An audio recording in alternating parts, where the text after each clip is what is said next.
ওবায়দুল কাদের কোন সেক্টরে যুদ্ধ করেছেন প্রশ্ন জয়নুল আবেদিনের। এদিকে হিট অ্যালার্টে পেছাচ্ছে বিএনপির সমাবেশ। জানাবো কায়সার কামালকে কুলাঙ্গার বললেন ব্যারিস্টার খোকন। এদিকে উপজেলা নির্বাচনে মন্ত্রী এমপির স্বজনদের সরে দাঁড়াতে গড়িমসি।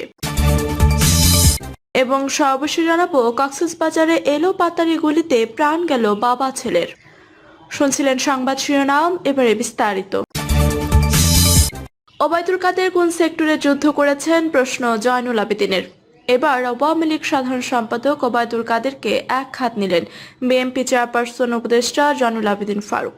তিনি বলেন, ওবায়দুল কাদের সাহেব, আপনি কোথায় যুদ্ধ করেছেন, কোন সেক্টরে মুক্তিযুদ্ধ করেছেন সেই নামটি বলেন। আমাকে এবং আমার দলের মেজর হাফিজ অ্যাডভোকেট ফজলুর রহমান প্রশ্ন করেন, কোথায় যুদ্ধ করেছে, আপনি কোথায় করেছেন বলতে পারলে আর সমালোচনা করব না। জয়নুল আবেদিন বলেন, জিয়াউর রহমানের ঘোষণায় মুক্তিযুদ্ধের সূচনা হয়।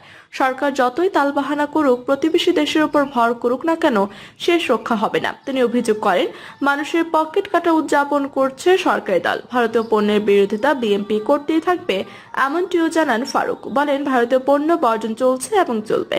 ভারত গণতন্ত্র ধ্বংসের সহযোগী, তাই তাদেরকে বয়কট করতে হবে।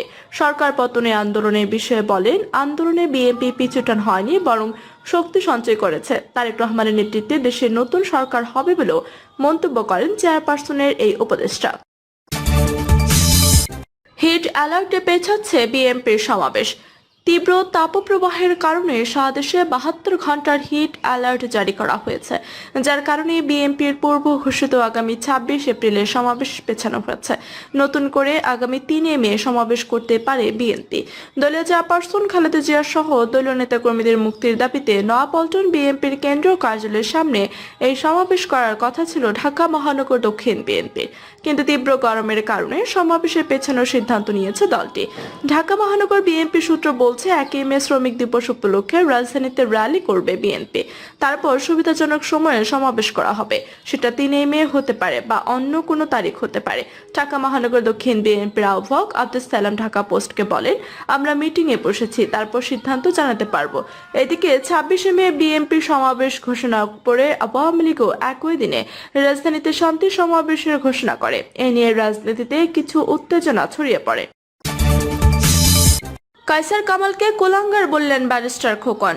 সুপ্রিম আইনজীবী সমিতির নির্বাচন পরবর্তীতে বিএনপি আইনজীবী ফোরামের ভাঙন দৃশ্যমান হলো। ফোরামের মহাসচিব ও বিএনপির আইন বিষয়ক সম্পাদক ব্যারিস্টার কায়সার কামালকে এক হাত নিলেন বারের সভাপতি ব্যারিস্টার মাহবুব উদ্দিন খোকন। সোমবার সুপ্রিম কোর্ট আইনজীবী সমিতির হলরুমে সংবাদ সম্মেলন ডেকে মাহবুব উদ্দিন খোকন বলেন, কায়সার কামাল সরকারের এজেন্ট হয়ে বার নির্বাচনে কাজ করেছে। কায়সার কামালকে অবারচিন বালক ও কুলাঙ্গার আখ্যায়িত করে খোকন বলেন, সময় এসেছে তাকে দল থেকে বহিষ্কারের। দলের ভারপ্রাপ্ত চেয়ারম্যান তারেক রহমানের নির্দেশে তিনি বার নির্বাচনে অংশ নিয়েছেন এবং দায়িত্ব গ্রহণ করেছেন বলেও দাবি করেন খোকন। কায়সার কামালের নৈতিক স্থলনের দায়ে বিএনপি স্থায়ী কমিটির অনুসন্ধানের আহ্বান জানান বিএনপি থেকে নবনির্বাচিত বার সভাপতি খোকন। এর আগে রোববার জাতীয়তাবাদী আইনজীবী ফোরামের সিনিয়র সহ সভাপতির পদ থেকে ব্যারিস্টার মাহবুব উদ্দিন খোকনকে অব্যাহতি দেওয়া হয়। এর আগে রোববার দলীয় শৃঙ্খলা ভঙ্গের অভিযোগে সুপ্রিম কোর্ট আইনজীবী সমিতির নবনির্বাচিত সভাপতি ব্যারিস্টার মাহবুব উদ্দিন খোকনকে জাতীয়তাবাদী আইনজীবী ফোরামের সিনিয়র সহ সভাপতি পদ থেকে অব্যাহতি দেওয়া হয়।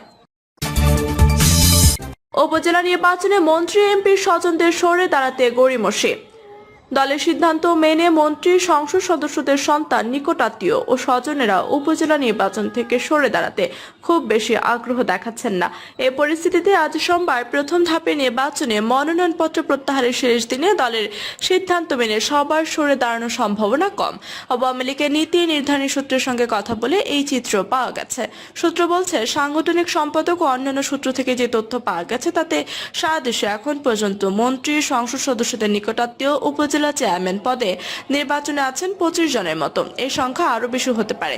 এর মধ্যে 15 জনের মতো আছেন প্রথম পর্বে। সূত্র বলছে, সাংগঠনিক সম্পাদক অন্যান্য সূত্র থেকে তথ্য পাওয়া গেছে তাতে সারা দেশে এখন পর্যন্ত মন্ত্রী, সংসদ সদস্যদের নিকটাত্মীয় উপজেলা চেয়ারম্যান পদে নির্বাচনে আছেন 25 জনের মতো। এই সংখ্যা আরো বেশি হতে পারে। এর মধ্যে 15 জনের মতো আছেন প্রথম পর্বে, বাকিরা দ্বিতীয় বা অন্য পর্বে ভোট করবেন। তবে নাটোরের সিংড়ায় তথ্য ও যোগাযোগ প্রযুক্তি প্রতিমন্ত্রী জুনায়েদ আহমেদ পলকের শ্যালক লুৎফর হাবিব গতকাল রোববার সরে দাঁড়িয়েছেন।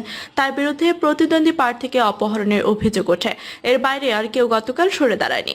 আওয়ামী লীগের 4 জন সাংগঠনিক সম্পাদকের সঙ্গে কথা বলে জানা গেছে, ঘনিষ্ঠ স্বজনেরা ভোট করেছেন এমন সংসদ সদস্যদের সবাইকে দলীয় সিদ্ধান্তের বিষয়টি জানিয়ে দেওয়া হয়েছে। কাউকে কাউকে একাধিকবার ফোন করে স্বজনদের বসিয়ে দিতে তাগাদা দেওয়া হয়েছে, কিন্তু তারা গড়িমসি করছেন, নানা অজুহাত ও সমস্যার কথা তুলে ধরেছেন। আজও তারা ফোনে সংশ্লিষ্টদের সঙ্গে কথা বলবেন বলে সাংগঠনিক সম্পাদকেরা জানিয়েছেন। একজন দায়িত্বপ্রাপ্ত সাংগঠনিক সম্পাদক প্রথম আলোকে বলেন, মন্ত্রীর সংসদ সদস্যদের অনুরোধ করা ছাড়া তাদের হাতে কোনো বিকল্প নেই। 30 এপ্রিল আওয়ামী লীগের সর্বোচ্চ নীতি নির্ধারণী ফোরামের বৈঠক রয়েছে। ওই বৈঠকে দলীয় প্রধান ও প্রধানমন্ত্রী শেখ হাসিনার হাতে মন্ত্রী সংসদ সদস্যদের স্বজনদের তালিকা তুলে দেওয়া হবে। তখন হয়তো শাস্তিমূলক ব্যবস্থা নেওয়ার সিদ্ধান্ত আসতে পারে। নোয়াখালীর হাতিয়ায় নারী ও পুরুষ ভাইস চেয়ারম্যান পদে আওয়ামী লীগ সমর্থিত প্রার্থীরা বিনা প্রতিদ্বন্দ্বিতায় জয়ী হয়ে গেছেন। বাকি আছে চেয়ারম্যান পদের ভোট। সেখানে স্থানীয় সংসদ সদস্য মোহাম্মদ আলী তার ছেলে আশিক আলীকে প্রার্থী করেছেন। আওয়ামী লীগের আর কেউ প্রার্থী হওয়ার সাহস করেননি।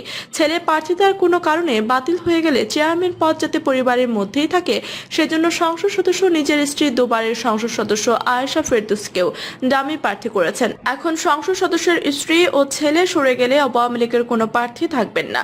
এর আগে গত 2 মেয়াদে হাতিয়া উপজেলা চেয়ারম্যান ছিলেন সংসদ সদস্যের ভাই মোহাম্মদ মাহবুব মোর্শেদ। স্থানীয় সূত্রগুলো বলছে, জাতীয় পার্টি মুশফিকুর রহমান এখানে চেয়ারম্যান পদে প্রার্থী হয়েছেন, যদিও তিনি প্রতিদ্বন্দ্বিতা করার মতো প্রার্থী নন। গত জাতীয় সংসদ নির্বাচনে তিনি মোহাম্মদ আলীর সঙ্গে লড়াই করে মাত্র 6000 ভোট পেয়ে জামানত হারিয়েছেন। আর এবার তিনি উপজেলার ভোটে দাঁড়িয়েছেন। সংসদ সদস্য মোহাম্মদ আলী দাবি করেছেন, উপজেলায় 11টি ইউনিয়ন ও 1টি পৌরসভার নেতারা এবং বর্তমান চেয়ারম্যান তার ভাই মাহবুব মোর্শেদ সম্মিলিতভাবে আশিক আলীর নাম প্রস্তাব করেছেন। এজন্য আওয়ামী লীগের অন্য কেউ প্রার্থী হননি, আর স্ত্রীকে প্রার্থী করেছেন সতর্কতার জন্য ডামি। এ অবস্থায় তার ছেলে বা স্ত্রী বসে গেলে বিনা প্রতিদ্বন্দ্বিতায় জাতীয় পার্টি প্রার্থী জিতে যাবেন, এটা কেন্দ্রীয় আওয়ামী লীগ জানে। এর জন্য তাকে চাপও দেওয়া হচ্ছে না। মুন্সিগঞ্জ সদর উপজেলার পরিস্থিতি আরো জটিল। এই উপজেলার চেয়ারম্যান পদে মনোনয়নপত্র জমা দেওয়ার একমাত্র ব্যক্তি বর্তমান চেয়ারম্যান আনিসুজ্জামান। তিনি স্থানীয় সংসদ সদস্য মোহাম্মদ ফয়সালের চাচা, ফলে তিনি এর মধ্যে বিনা প্রতিদ্বন্দ্বিতায় জয়ী হওয়ার পথে। স্থানীয় ও কেন্দ্রীয় আওয়ামী লীগ সূত্র জানায়, জাতীয় নির্বাচন ঘিরে সংসদ সদস্য ও তার চাচার মধ্যে কিছুটা মনোমালিন্য হয়। এর ফলে জেলা আওয়ামী লীগের সহ সভাপতি আফসার উদ্দিন ভূঁইয়া উপজেলা চেয়ারম্যান পদে প্রার্থী হতে আগ্রহ প্রকাশ করেছিলেন, কিন্তু নির্বাচন ঘনিয়ে আসার পর পরিবারের মধ্যে মনোমালিন্য দূর হয়ে যায়। ফলে আফসার উদ্দিন আর প্রার্থী হওয়ার সাহস করেনি। এদিকে তৃতীয় পর্বে ভোট হবে বরিশালের আগলঝাড়ায়। এরই মধ্যে স্থানীয় সংসদ সদস্য আবুল হাসনাত আব্দুল্লাহ নিজের ছেলে আশিক আব্দুল্লাহকে প্রার্থী ঘোষণা করেছেন। এজন্য স্থানীয় কেউ আর প্রার্থী হওয়ার আগ্রহ প্রকাশ করার সাহস পাচ্ছেন না। তারা মনে করছেন, কেন্দ্রীয় আওয়ামী লীগের সিদ্ধান্ত মেনে আশিক আব্দুল্লাহ ভোট না করলে তারা প্রার্থী হওয়ার ঘোষণা দেবেন। এর বাইরে মাদারীপুর সদরের সংসদ সদস্য শাহজাহান